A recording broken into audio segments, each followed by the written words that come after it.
Remember how fractions are just unsolved division problems? Well, here we're going to do that division with this fraction. 3 over 4 is really 3 divided by 4, and we're going to write it longhand, like, hey, 4 into 3. Now, since 4 doesn't go into 3, we have to introduce a decimal point. We're going to put the decimal point to the right of the 3. Now, big thing is we're going to put it up here where we're going to put our quotient. We need to do that. And we're also going to fill in a few zeros just in case we happen to go far with this. Okay, so 4 goes into 3 0 times. Okay, that was not unexpected. But then 4 into 30 looks like 7 because 4 times 7 is 28. I'm going to put that here. I do this thing called draw the line, change the sign, just so I know I'm subtracting. I'm going to drop a 0 here. 10, so I need to borrow a 10 here.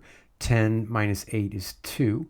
4 into 20, oh, that goes 5 times because 5 times 4 is 20. Draw the line, change the sign, no remainder. So 3/4 as a fraction would then be 0.75 as a decimal. Now, a few things to keep in mind. First thing, most commonly we'll divide until there's no remainder after a few steps of long division. That's probably 80% of the cases. Second rule, sometimes we have a repeating decimal. You usually notice this after about 2 to 6 decimal places, and we'll cover that in another video. Lastly, and this is extremely rare, maybe 1% of the cases, more if you have a diabolical teacher, cruel and unusual I call it, non-repeating, non-terminating decimals. We'll cover that again in another video.